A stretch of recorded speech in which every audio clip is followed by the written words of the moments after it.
السلام على أشرف الأنبياء والمرسلين سيدنا محمد وعلى آله وصحبه أجمعين. اللهم لا سهل إلا ما جعلته سهلا وأنت تجعل الحزن سهلا إذا شئت. اللهم ألهمنا رشدنا وأعذنا من شر أنفسنا وبعد. السلام عليكم ورحمة الله وبركاته. Yang saya muliakan para asatizah, tuan guru, seluruh peserta-peserta dalam program bicara tajwid, panduan lengkap tajwid Al-Quranul Karim. Alhamdulillah, selepas kita bersama-sama daripada siri yang pertama dahulu pada akhir Ogos, jadi Alhamdulillah dari satu siri kepada satu siri kita menjelaskan bab yang berkaitan dalam tajwid Al-Quran.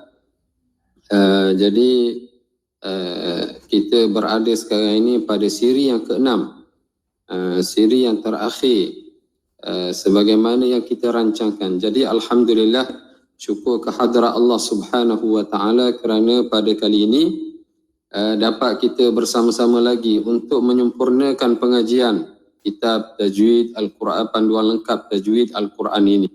Jadi saya sebenarnya amat berbesar hatilah dan amat rasa gembira sama dengan seluruh peserta yang sama dengan kita. Semua peserta yang bersama dengan kita pada kali ini kerana masih istiqamah ataupun konsisten bersama dalam pengajian kitab ini. Saya mengharapkan kitab tajwid, panduan lengkap tajwid Al-Quran ini, yang pertamanya dapat kita fahami satu persatu bab yang dibicarakan. Kemudian kita memahami juga secara detail isi kandungan setiap bab berkaitan dengan ta'rif. Dalam bab ada ta'rif dia, kemudian pecahan-pecahan, perbahasan, contoh, hukum yang dikemukakan.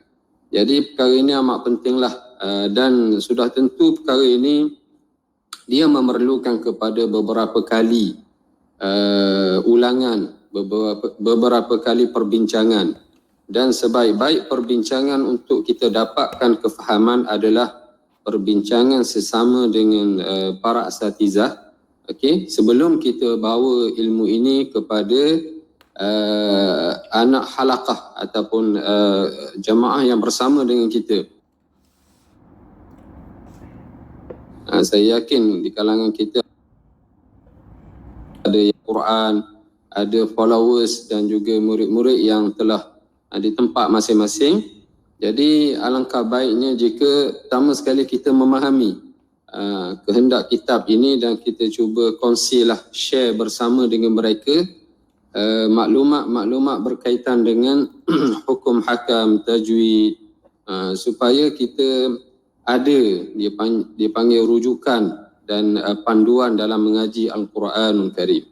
Jadi untuk mendapatkan ilmu yang baik ini sebenarnya perlu kepada perbincangan. Perbincangan adalah satu jalan. Ahya'ul ilm bil mudzakarah. Bagaimana ulama kata, menghidupkan ilmu dengan muzakarah.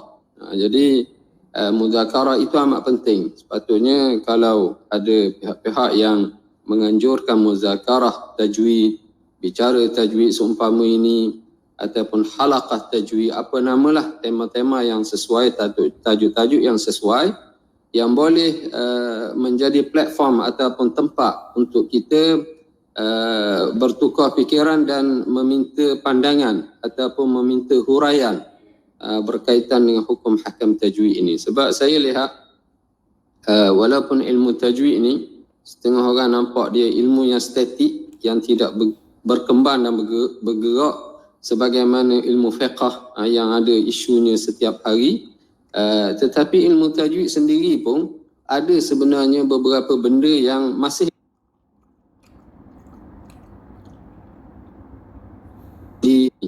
dia membicarakan satu isu demi satu isu. Contohnya An-Nabru, contohnya cerita tentang Zamzamah, bacaan yang laju, contohnya cerita tentang iqlab, ikhfa syafawi, buka mulut tak buka mulut, perbincangan tentang apa dia ni, macam saya dua ni hafaz Quran dalam tempoh yang sekejap, 70 hari boleh hafaz 30 juzu. Jadi isu-isu ni memerlukan kepada perbincangan yang tuntas, perbahasan, tengok apa dia dari sudut dalil dan juga pandangan ulama terhadap isu-isu yang tertentu ini. Jadi saya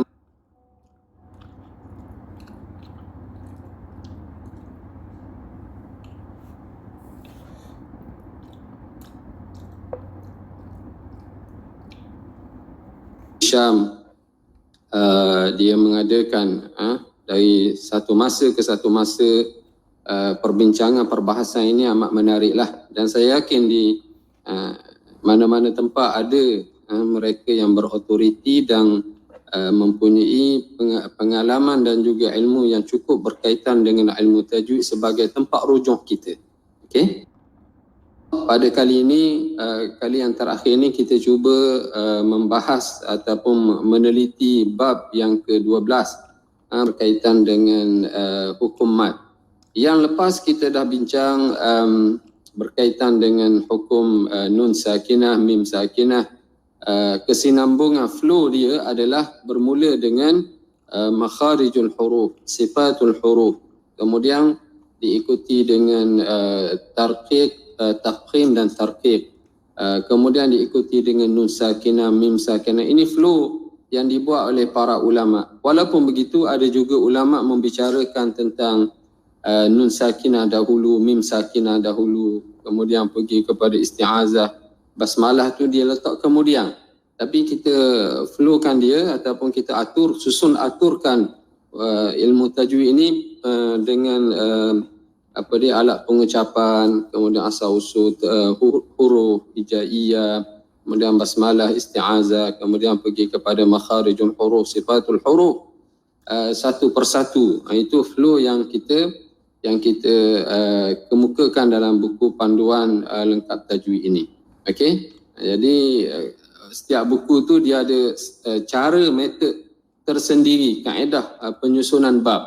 Tapi yang pentingnya kita kena ingat dari sudut perjalanan dan susun atur setiap satu tu ada kaitan antara satu dengan yang lain. Okey.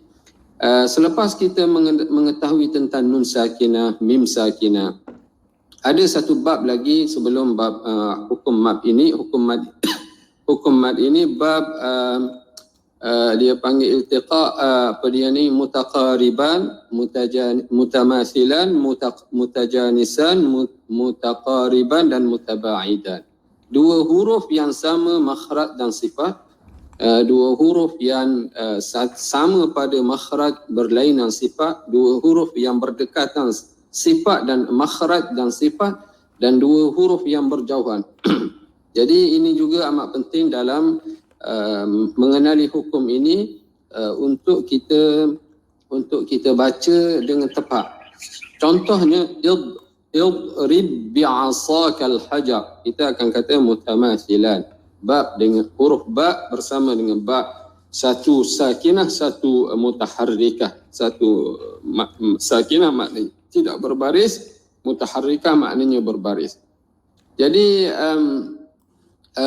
yang mutabaidan ad-darruhu, yang ad-darruhu, da dengan ta, dia dua huruf yang berlainan sifat, yang berlainan makhraj. Adalah beberapa sifat yang sama. Da dengan ta ni sama pada sifat itbaq, sa, da, ta dan da, dan sama pada khussa, daw, tinqir, sama pada isti'la. Okey, tapi makhraj dia berbeza. Satu hafatul lisan, ad, dia ataupun syajariyah di tengah lidah, ad tengah lidah, sama dengan jim, shin dan ya.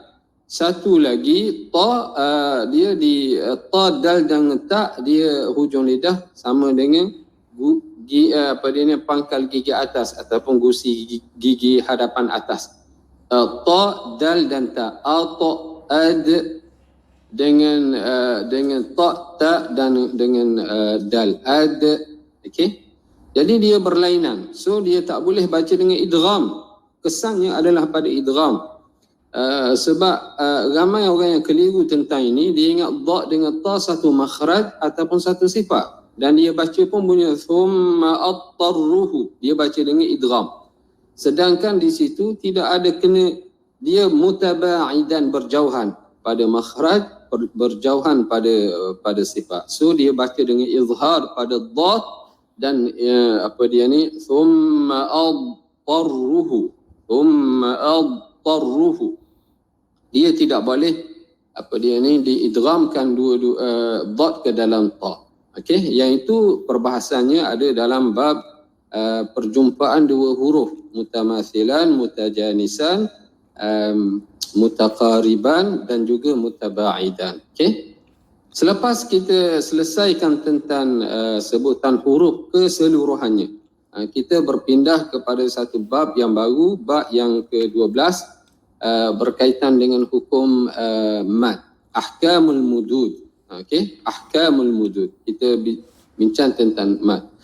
Mad dari sudut bahasa bermaksud pertambahan, az-ziyadah. Kalau Arab dia panggil az-ziyadah. Dari sudut istilah ia bermaksud memanjangkan suara pada huruf mad atau huruf lin. Tempat panjang suara pada mad muttasil, pada mad munfasil, pada mad lazim adalah pada huruf mad. Kena ingat, bukan panjang ikut kita nak panjang tempat mana-mana. Sebab huruf yang kita dah bincang dulu, huruf mad ni dia makhraj muqaddar, dia keluar daripada al-jawf, rongga mulut dan rongga halaq. Okey, kita faham. Jadi dia ni ditakdirkan kita nak berapa panjang. Kita nak 4 panjang dia 4 harakat, kita nak 2 harakat, kita nak 6 harakat. Dia boleh sebab dia bukan muhaqqaq. Makhraj dulu kita belajar di bab yang lepas sebelum ini, makhraj terbahagi kepada 2. Makhraj muhaqqaq itu alif, ba, ta, sa, ab, at, itu muhaqqaq. Ada 2 anggota yang berjumpa, dia pun keluar di situ. Qaf, a, qa, a, semua gitu. Yang satu lagi makhraj muqaddar, apa dia, huruf al-lin, huruf mad sahaja. A, ba, ta, kita panjang pada huruf mad yang kita tentukan berapa kadar yang kita mahu. Sebab tu apabila kita bicarakan tentang ta'rif mad, maksudnya tempat suara yang dipanjangkan itu adalah suara pada huruf mad itu, yang makhraj muqaddar yang kita takdirkan dia. Mad dibahagikan kepada 2 bahagian utama apabila wujudnya sebab. Kalau ada sebab, dan sebab ini sebab ini juga perlu difahami. Sebab yang berlaku mad ada 2 sahaja, itu hamzah dan sukun. Itu sebahagian kita dah menguasai perkara ini, alhamdulillah. Jadi kalau sekiranya ada sebab hamzah ataupun sebab sukun, maka namanya akan dinamakanlah dengan mak lazim kalimi mutsaqqal, mak lazim ke, dinamakan mak wajib ke, dinamakan mak jaiz. Kalau tidak ada apa-apa sebab, hanya seketul sahaja dia tu huruf mat sahaja, maka ketika itu kita namakan dia mat asli, mat tabi'i. Mat asli wujudnya huruf mat pada kalimah dengan syaratnya. Dan mat far'i wujudnya huruf mat bersama wujudnya sukun ataupun hamzah. Ada sukun, ada hamzah, maka jadilah marfa'i, mat far'i, pecahan. Huruf mad ada 3, alif, waw dan ya. Ini perkara asas yang perlu kita fahami. Yang pertama, huruf mad alif sakinah, sebelumnya huruf berbaris fathah.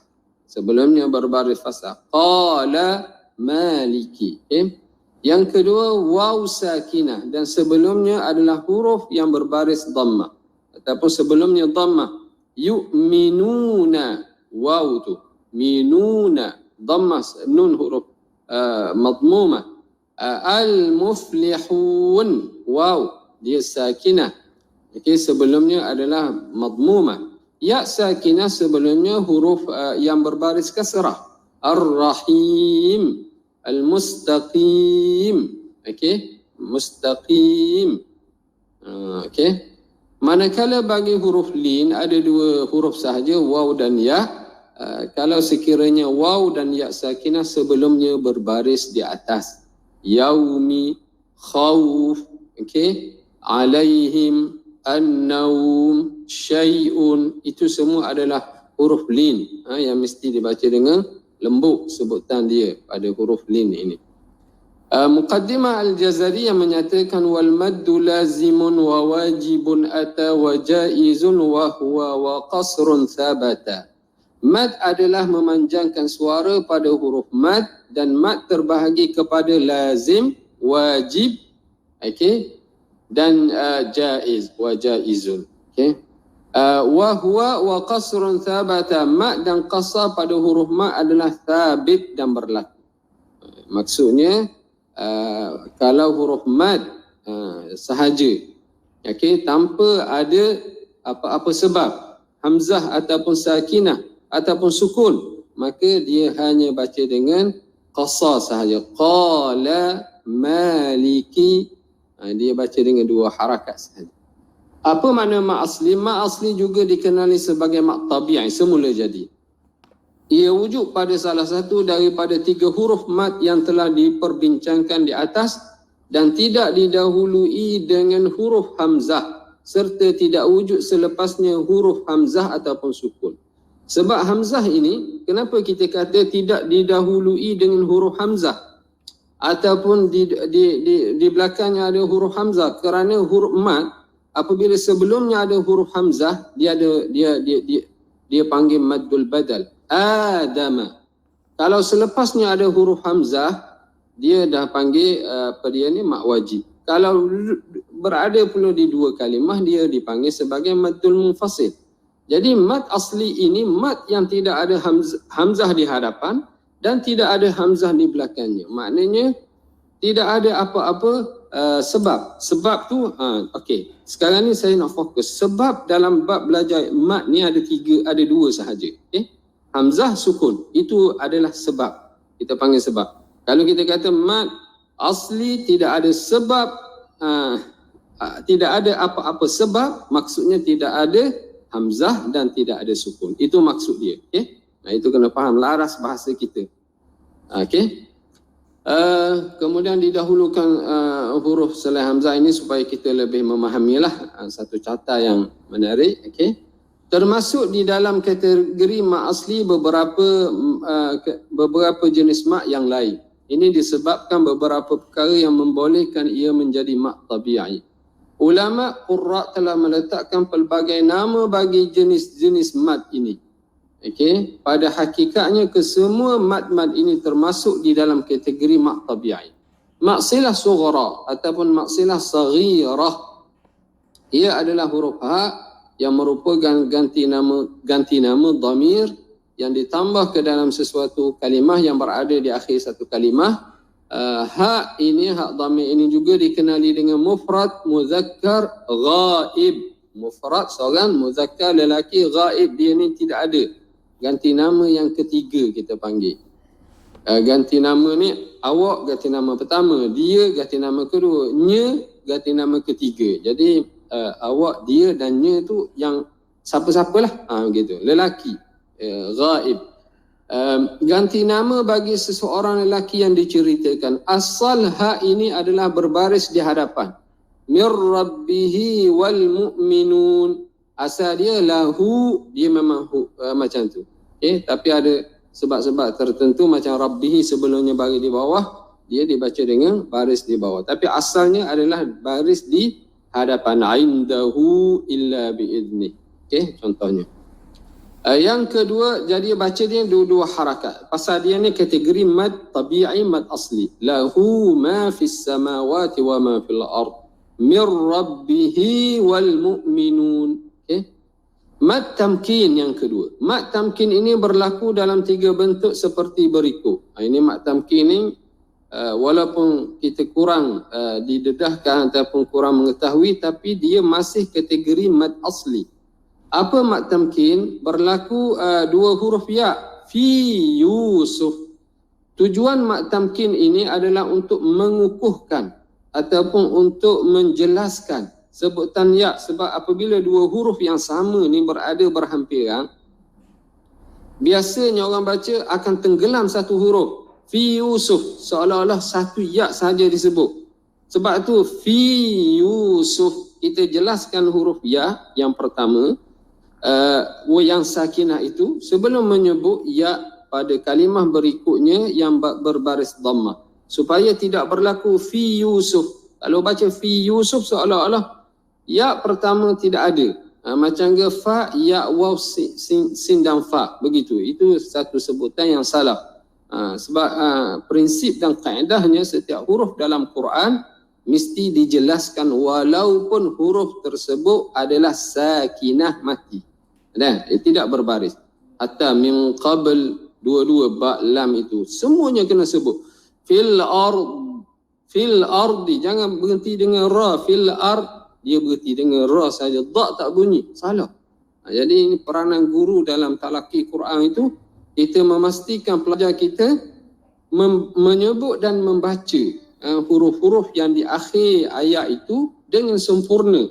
Sebab tu kalau kita fokus, pelajar yang baik ataupun pembaca Quran yang baik, dia menyempurnakan sebutan daripada mula ayat Quran yang dia baca sampailah ke akhir ayat. Huruf terakhir itu semua mad arid lis sukun dia sebut dengan sempurna, 4 harakat semua. Dan semua huruf yang terakhir disebut itu dengan menyempurnakan sifat dan makhrajnya. Itu amat penting. Okay?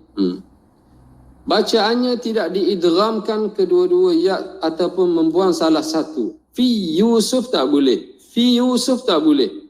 Tetapi dua huruf tersebut tetapi ya dibaca tanpa idgham atau dibuang. Okay? Soal berikutnya. Yang kedua, yang kata mak tamkin, dua huruf waw di mana huruf waw yang pertama sakinah dan yang kedua berbaris. Amanu wa amilu. Dua-dua itu berbaris. Dua-dua itu waw. Satu amanu wa amilu. Okey. Jadi kita baca dengan amanu wa amilu.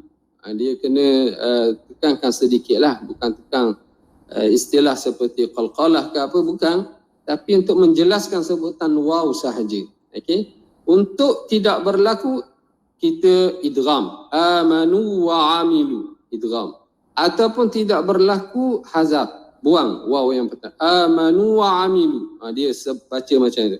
So kita jelaskan waw yang sakinah, amanu wa amilu. Okey, itu sebutan yang baik. Yang ketiga, dalam kalimah yang mempunyai dua huruf ya, pertamanya tasydid dan ya kedua sakinah. Ya ini biasa didedahkan kepada kita. Mak tamkin an-nabiyina huyyitum hawariyina al-ummiyina. Sebab apa kita tekankan ya ini? Sebab dia tasydid musyaddadah. Dan musyaddadah ini mewakili dua ya. Jangan baca an-nabina huyyitum, tak ada tasydid. Itu kita dalam tasydid ada dua huruf. Kalau kita tak bunyikan tasydid tersebut, seolah-olah kita sebut satu huruf. Itu kena jaga. Sebab tu kita baca dengan tekankan pada ya, dengan tidak. Kena faham juga. Walaupun kita tekan, tetapi ya ini huruf yang dhaif, hawaiyah. Huruf mad, huruf lin. Okey, bukan maklah sebab dia berbaris. Huruf lin. Jadi sebutan dia lembut. Iyyaka na'budu wa iyyaka nasta'in. Tasydid ada, okey, tekanan ada, tetapi dia istifal. Dia huruf yang lemah, dhaifah, huruf yang dhaifah. Hawaiyah. Okey. Jadi dibaca dengan an-nabiyina untuk jelaskan sebutan tasydid itu. Huyyitum. Tuan-tuan, para asatiza boleh latihlah di rumah masing-masing sebutan yang saya sebut ini. Al-hawariyina al-ummiyina. Okay. Yang ketiga maddul iwad. So tiga itu adalah huruf maddut tamkin.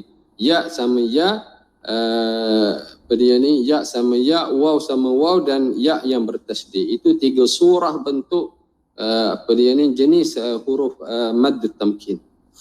Yang ketiga maddul iwad. Ia berlaku pada ketika waqaf pada kalimah yang berbaris dua di atas. Berbaris di atas. Wa ja'alna sirajan wahhaja ma'asya ataupun siraja. Okey, dua baris kita matikan satu, kita waqaf dengan satu baris sahaja. Okey. Maddul far'i dan pembahagiannya. Secara umumnya kadar bacaan pada mad far'i adalah lebih panjang daripada mad asli atau tabi'i dengan 4 harakat, 5 harakat ataupun 6 harakat ketika waqaf. Mad yang termasuk dalam kumpulan ini adalah mad wajib muttasil, mad jaiz munfasil. Okey, ataupun maksilah kubra. Kubra itu tukar dengan kaf, bukan q. Kubra, kalau q ni lebih pada qaf, qalqalah, tukar kepada kaf. Okey. Mad lazim, mad arid lis-sukun dan mad badal. Sebab mad far'i adalah seperti berikut. Jadi itu yang kita sebut itu adalah pecahan-pecahan daripada maddu al-far'i. Mad far'i. Far'i ini pecahan. Mad wajib, mad jaiz, mad silah, mad lazim, mad arid lis-sukun dan mad badal. Okey.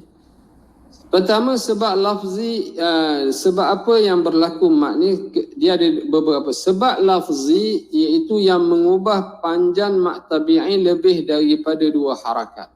Okey. Sebab ini terbahagi kepada 2, hamzah dan sukun. Ini sebab yang saya nyatakan pada permulaan.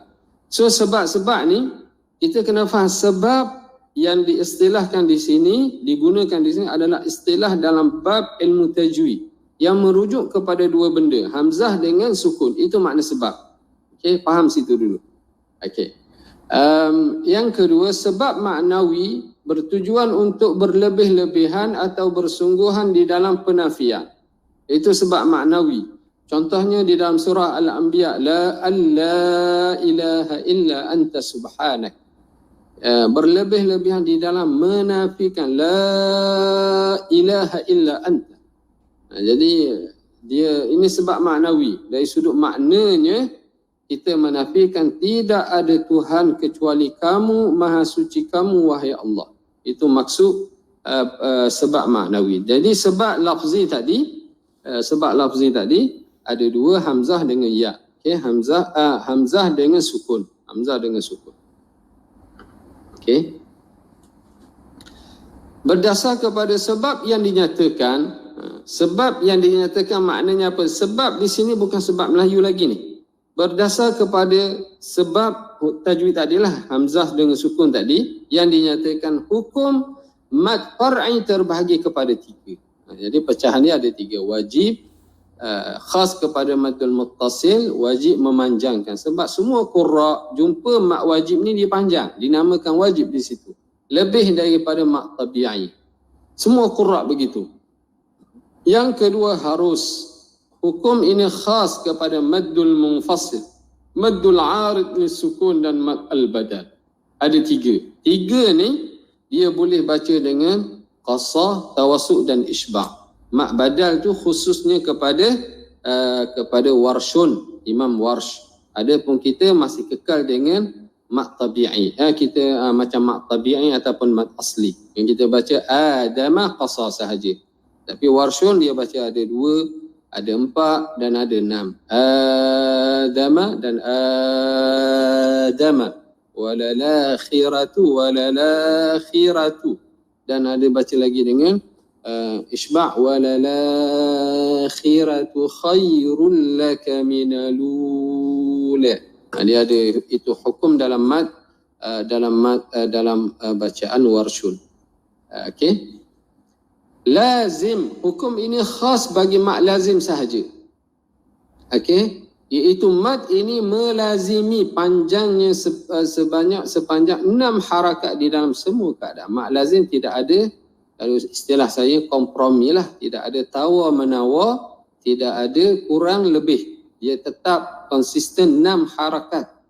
Sama ada mad lazim kalimi musaqqal, kalimi mukhaffaf, harfi musaqqal, harfi mukhaffaf, kesemuanya 4 jenis tu dibaca 6. lazimi.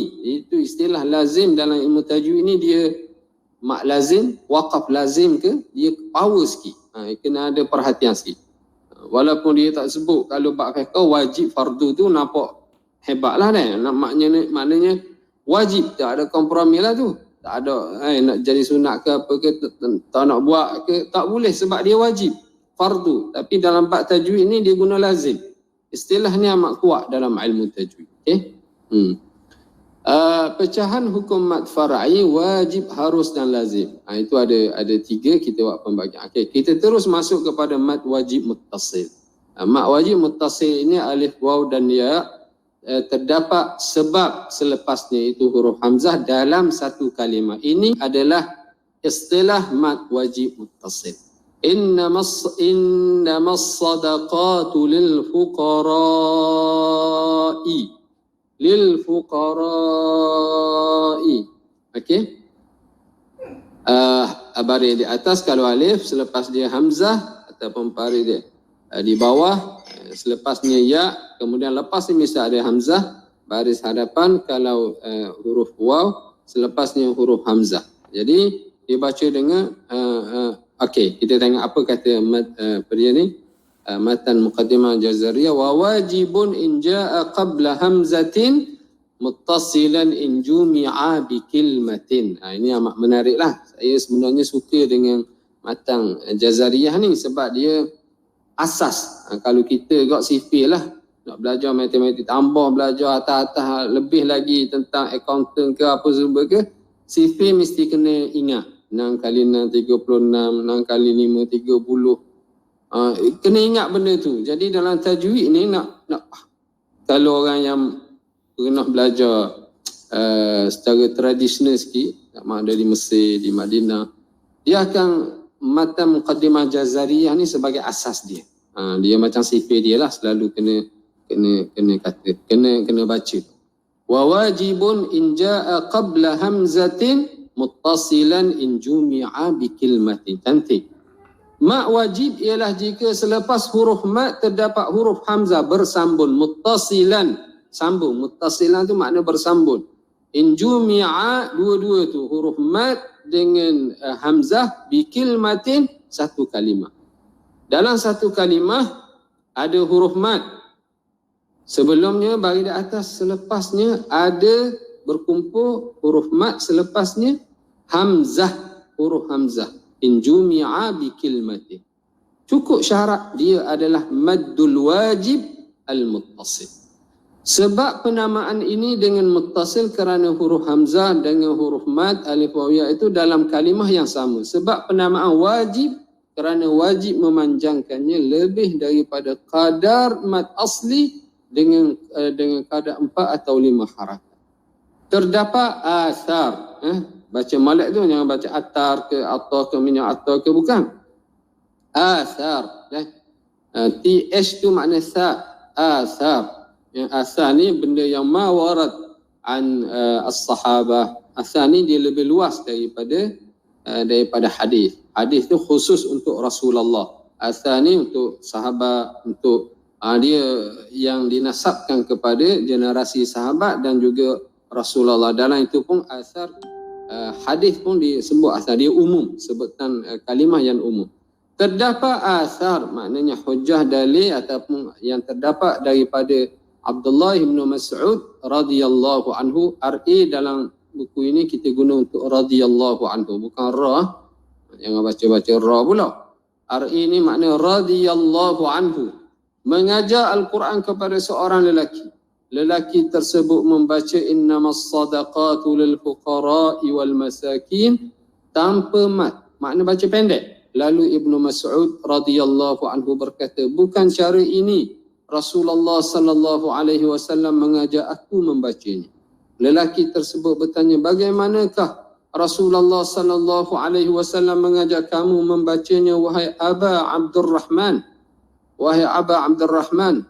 Lalu Ibnu Mas'ud membacanya innamas sadaqatu lil fuqara'i wal masakin. Kalimah fuqara dibaca secara mat. Kalimah lil fuqara' Abdullah bin Mas'ud baca panjang.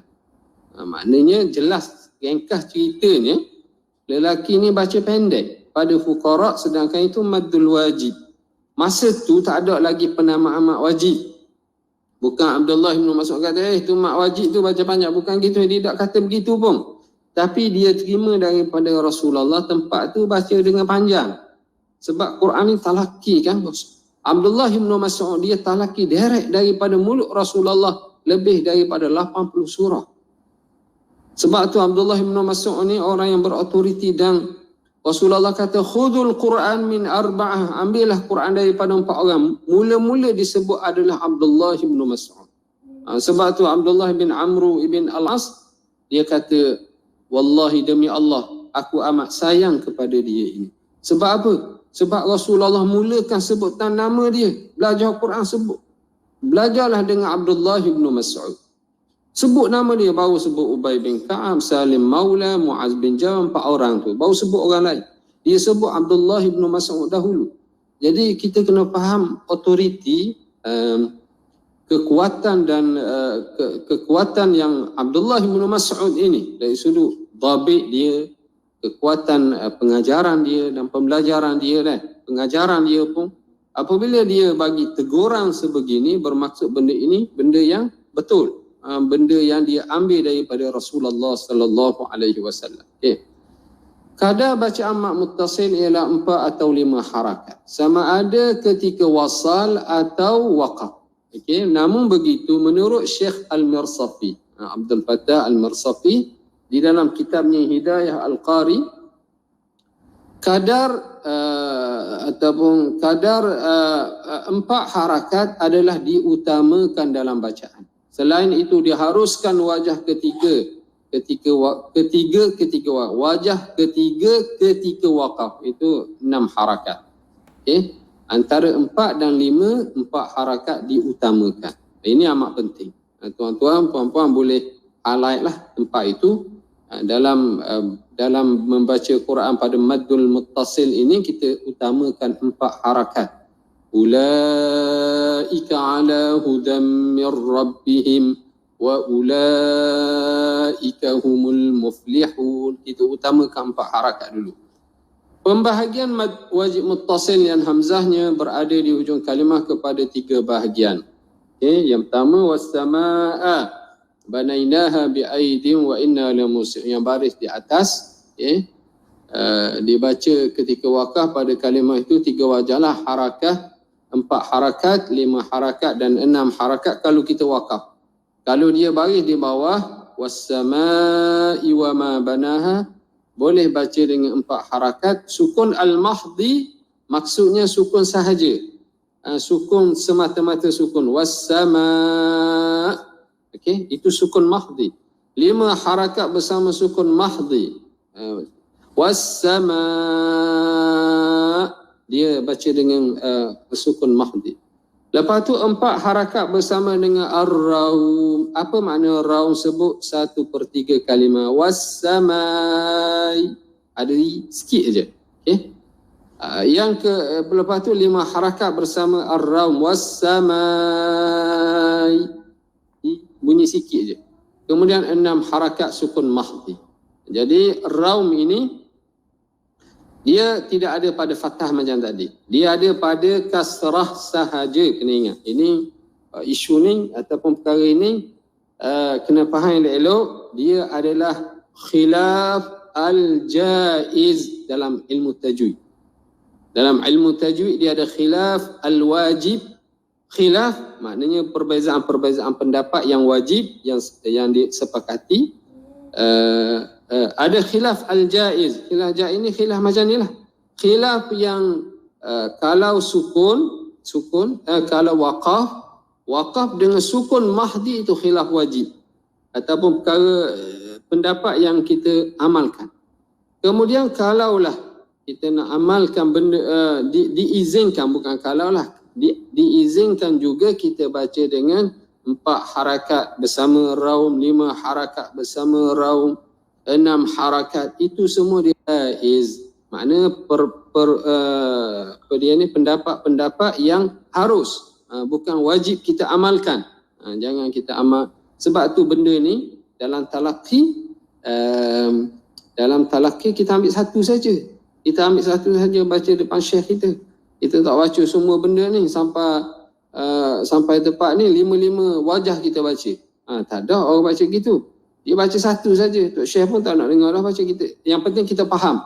Kalau adalah orang baca sebegini, kita tahu dia baca khilaf al-jaiz. Bukan dia baca bukan khilaf yang wajib. Khilaf wajib ni hak pertama sahaja. Okay? Perhatian, bacaan waqaf dengan sukun adalah diutamakan. Kita tulis kat situ perhatian. Jadi manakala bacaan waqaf secara ar-raum adalah khilaf jaiz dengan maksud sebagai pilihan sahaja, tidak diutamakan supaya tidak berlaku kekeliruan. Jadi dalam pengajaran ilmu tajwid kita boleh maklum, tapi praktikalnya kita ambil satu saja. Masa pengajaran kita buat 5 contoh itu supaya pelajar-pelajar kita memahami ini benda yang ada. Tapi kita dari sudut praktikalnya kita ambil satu saja. Talaqi lah. Talaqi maksud saya. Hamzah yang berbaris di hadapan seperti dalam surah Al-Baqarah 142. Yang bagi di atas, yang bagi di bawah kita jelas. Yang ketiga baris di hadapan as-sufaha. Macam mana cara baca dia? Dia ada berapa contoh?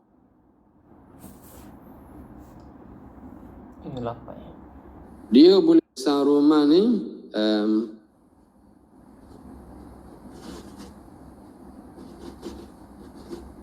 okey, dia banyak lah. 1, 2, 3, 4, 5, 6, 7, 8. Tak, 5, 6, 7, 8. 5 tu V ya. Ingat situ, 5 tu V. 1 sampai ke 5 tu kita boleh baca lagi dah. 6, 7, 8 tu belah kanan dulu. I banyak tu belah kanan. Senang nak ingat gitulah. Nombor 5 senang. Sebab dia V sahaja. Jadi lepas nombor 5 tu ada 3 lagi, so 8 lah, 8 wajah. Kalau sekiranya Hamzah 5 yang pertama tu 4 yang pertama sama 3 4 harakat dengan sukun al-mahdi, 5 harakat sukun mahdi, DHI dot sukunul mahdi al-mahdi.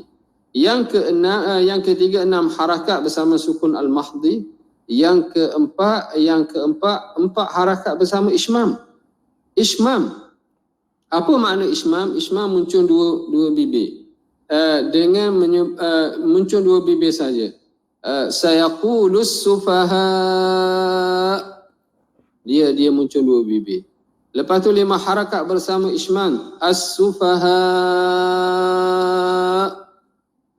Dia mati sebab nak tunjuk bahawa Hamzah itu baris hadapan. So isma tak akan berlaku pada raum, tak akan berlaku pada baris di atas. Itu logiknya. Okey, kena faham situ, kena faham. Kita belajar tajwid ni bukan kita nak kena ingat apa sahaja, nak kena hafal, kena faham pun kena ada juga. Antara ar-raum dengan ismam ni, ar-raum pada kasrah sahaja. Dia tidak ada pada fathah. Al-ismam pula dia ada pada apa dia ni dhammah sahaja. Sebabnya apa? Sebab ismam ini muncul 2 bibir menunjuk kepada baris hadapan. Macam la ta'manuna. Sebab asalnya ta'manuna. Nun yang dhammah itu dimasukkan ke dalam nun yang berbaris dan lalu ditasydidkan. Jadi nak kekalkan, nak adakan sebutan nun yang dhammah itu, kita munculkan 2 bibir. La ta'manna. Okey. Jadi ismam ini hanya berlaku pada muncul pada dhammah, tak berlaku pada kasrah dan tak berlaku pada apa dia ni fathah. Tapi ismam boleh berlaku pada kasrah dan boleh berlaku pada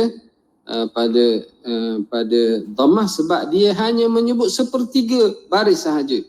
La ta'manuna, dia boleh berlaku. Sikit saja sebut. As-samai, as-sufaha, boleh sebut.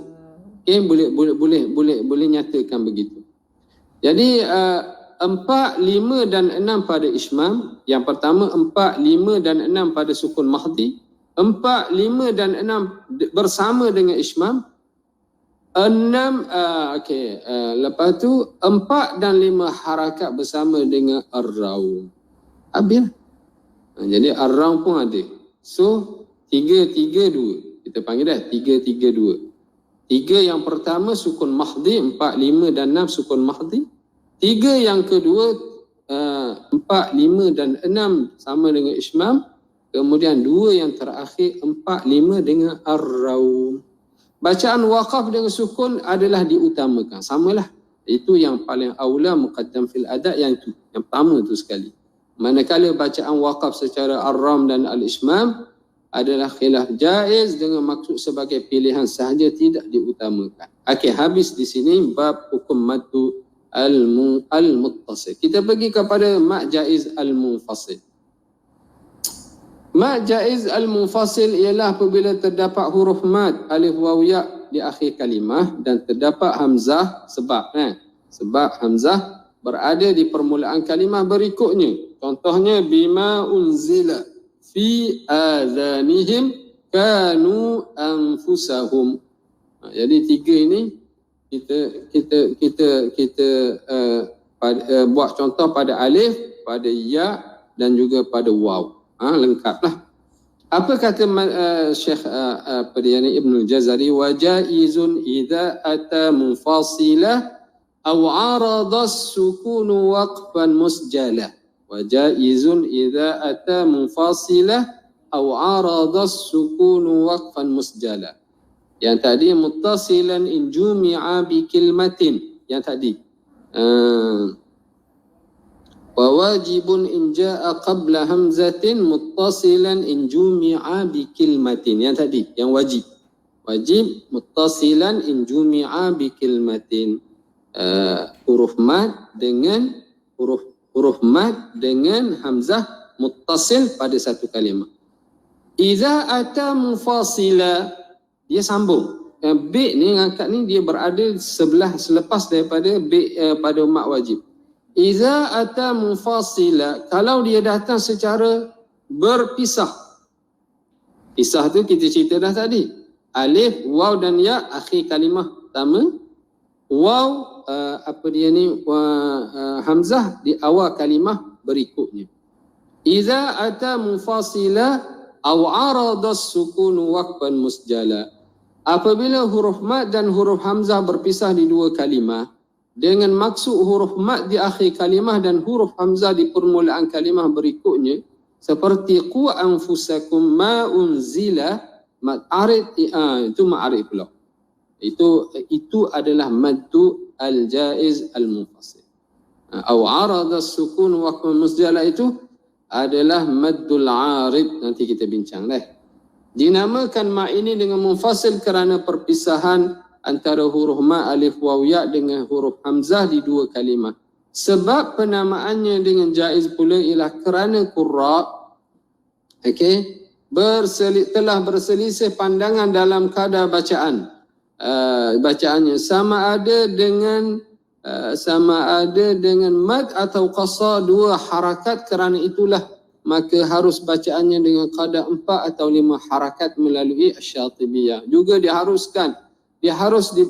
harus dibaca dengan 2 harakat melalui tarik At-Tayyibah. Ini tarik Al-Jazariyah. At-Tayyibah ni tarik Syekh Ibn Jazari lah.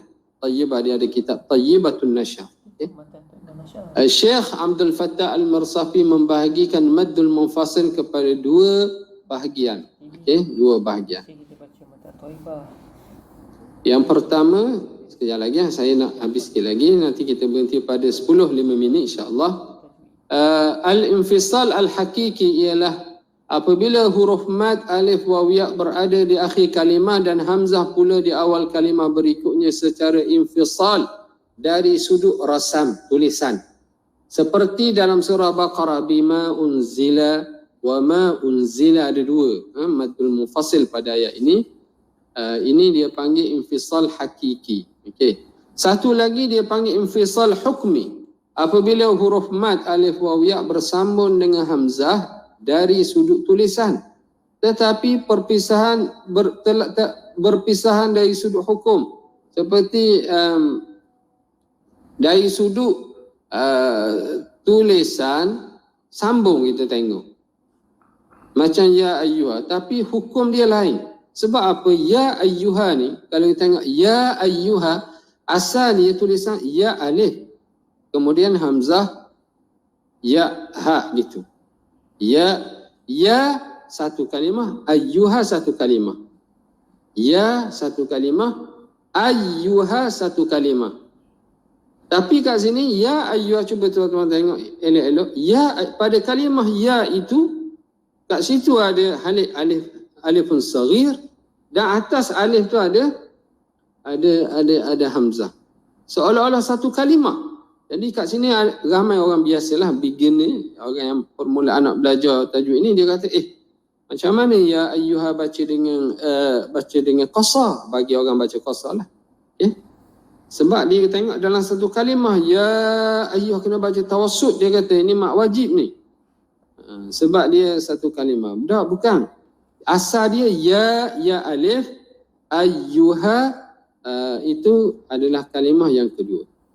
So dia hazaf alif pada ya, kemudian disambungkan ya itu dengan alif hamzah di atas. Jadilah dia panggil infisal hukmi. Hukum dia dua kalimah. Dari sudut hukum dari sudut hukum dia adalah dua kalimah, dan dia adalah maddu al-jaiz al-munfasil. Dia bukan mad wajib al-muttasil. Di sini ya an-nida memanggil, walaupun ia adalah kalimah yang berasingan, tetapi dari sudut tulisannya ia ditulis dengan bersambun. Hakikatnya ialah huruf ya walaupun bersambun secara zahir, tetapi hukumnya adalah munfasil. Ya ayyuha. Kat bawah tu kita buat tu untuk lebih mudahlah, mana infisal hakiki, yang mana infisal hukmi. Maksilah kubra. Yang ini kubra betul, yang tadi aja. Sekiranya huruf hak dhamir dan hak kinayah berada selepas huruf berbaris dan bertemu dengan huruf hamzah dalam kalimah berikutnya, maka akan terjadinya maksilah kubra. Qada bacaan sama dengan qada bacaan mufasil, itu 4 ataupun 5 harakat. Maksilah tawilah, setengah orang panggil maksilah tawilah. Tapi ada juga panggil maksilah kubra, maksilah sughra, maksilah saghirah, qasirah, yang ada orang panggil macam tu. Ini dari sudut term lah, penamaan ataupun cara nak panggil dia. Mad ini dapat dikenali dengan adanya tanda panjang di atas waw kecil atau ya kecil selepas huruf hak dhamir atau hak kinayah. In ta'manhu biqintarin yu'addihi ilaik wa ma ya'lamu ta'wilahu illa Allah. Sama ada dia kasrah, ada ya, kemudian atas tu ada tanda panjang tu ada. Dalam Quran senang sebenarnya, cuma kita je tak follow dia punya arahan tulisan dia tu. Tempat panjang semua ditanda. Bukan kata Ustaz yang ni saya confused lah nak baca panjang lah, macam tengok tempat tu ada tak tanda panjang. Sebab alamatul mad untuk dua tanda je, untuk dua cara baca saja, 4 harakat dan 6 harakat. Mak wajib, mak jaiz ada tanda ini, dan juga mak lazim ada tandanya. So tak ada confuse. Kita nak baca dia tu, nak baca 2 ke nak baca 4, 2, 4. Tengok saja itu ada tanda, baca. Sebagaimana yang telah ditandakan. Kemudian berikutnya, perhatian, mak jaiz munfasil. Dibaca 4 harakat ketika wasal. Jika wakaf pada kalimah pertama, hukumnya adalah mak tabi'i, dibaca dengan 2 harakat. Seperti kalimah wama utitum. Wakaf pada wama jadi mak tabi'i. Semua wasal 2 kalimah tersebut ia adalah mak jaiz munfasil, tetapi jika wakaf pada kalimah pertama wama, kalau kita baca sambung, dia adalah mak jaiz munfasil. Berhenti pada kalimah pertama, dia tak jadi mak jaiz dah, jadi mak tabi'i. Apabila 2 mak wajib muttasil, ini satu perhatian yang perlu kita pandang serius, atau lebih dalam satu ayat. Dalam satu ayat ada 2 maddul munfasil, muttasil. Maka kadar maknya mestilah sama. Jika bacaan dibaca dengan 4 harakat, maka keseluruhan maddul wajib dibaca dengan 4 harakat. Kita samakan semua itu. Wal lafzu fi nadhirihi kamithlihi, kata Imam Ibnul Jazari. Jangan sekali kita baca 4, sekali baca 5, sekali baca 4, sekali dalam satu bacaan. Tak boleh. 2 muka, 3 muka kita baca, jumpa 10 mak wajib muttasil, mak jaim mufassir. Kali baca 4, kali baca, tak boleh. Nak baca 4 semua, 2 muka, 3 muka layang tu, semua baca 4. Ada 10, 20 mak wajib muttasil, semua baca dengan 4. Okey. Okey, wajib dibaca dengan 4 harakat dan tidak dibezakan kadar panjang keduanya. Ia dipanggil dengan taswiyatul mudud, seperti dilafaz dan surah Baqarah ayat 22.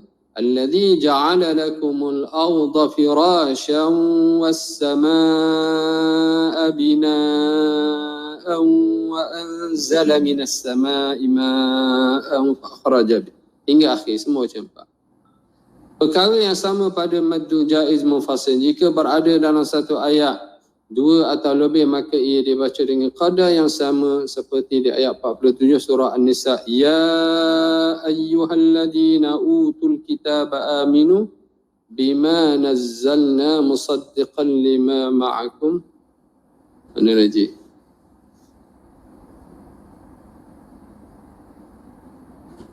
Ia kena baca yang ini satu saja contoh dalam ayat ini, ya. Satu saja contoh yang ada maddul jaiz al-mufassal. Aminu bima nazzalna musaddiqan. Lepas ayat ni, fanaruddaha ala adbariha aw nal'anahum kama la'anna ashabas sabt. Dalam ayat ni sebenarnya ada 3 maddul jaiz mufassal, tapi kita tak tulis habis, ya. Kita ambil di hadapan sahaja. Tuan-tuan boleh rujuk ayat 47 surah An-Nisa.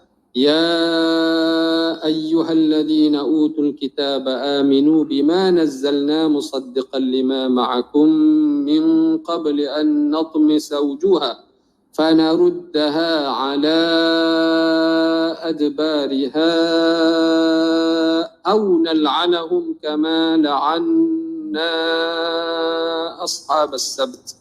Ada 4 maddul jaiz mufassal dalam ayat ini. Tapi kita ambil yang kat kepala saja. Jadi tuan-tuan boleh rujuk pada ayat 47 surah Nisa. Jadi kita berhenti kat situ dulu. Kita rehat dalam 10 minit insya-Allah. Sebab saya nak cuba baca sebanyak mungkin pada siri yang terakhir ini. Aqulu qawli hadza wa astaghfirullahal azim li wa lakum. Wassalamualaikum warahmatullahi wabarakatuh.